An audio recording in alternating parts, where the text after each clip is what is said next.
Well, it's getting cold, so it's chili time around here. All I got's frozen stuff right now. So I'm gonna take 3 patties and put them in the pan. As your patties are cooking, you wanna flip them over as much as you can, and you just stab them with your spatula, because you don't wanna get really big lumps. And then eventually they'll just start breaking up into little pieces, and you just keep smashing them. And then if you keep going, you end up with these crumbles. When your meat's all nice and browned, you're gonna wanna drain it, and then set it aside. We wanna get rid of that beef fat. Now back over here, you're gonna set your heat to medium-high and put a little olive oil in your pan. You know, that stuff. And like I said, all I got is this frozen stuff.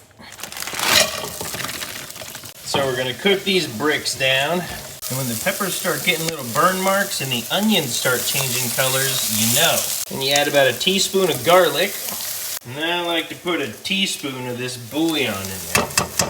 Mix all that up. You only want to cook it for about a minute. You're going to put in a can of diced tomatoes and a can of beans of your choice. I went with the tricolor. Yes, put all the juice in there. Now use your spatula and make sure you scrape all that goodness off the bottom of the pan here. All right, toss that beef in there. Mix. Then you put a lid on it.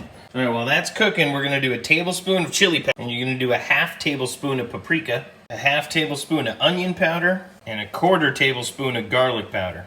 Also, my secret ingredient is put a quarter tablespoon of this, caldo de pollo.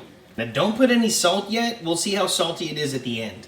Now over here, we're bubbling. So we're gonna put in our mixture and stir it up.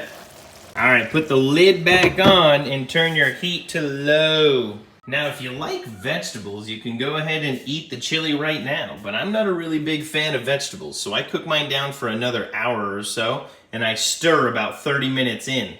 I'll show you. All right, when everything starts getting soft, give it a taste. Yeah, no salt needed. That's delicious. Little chili, little white cheddar, what more do you need?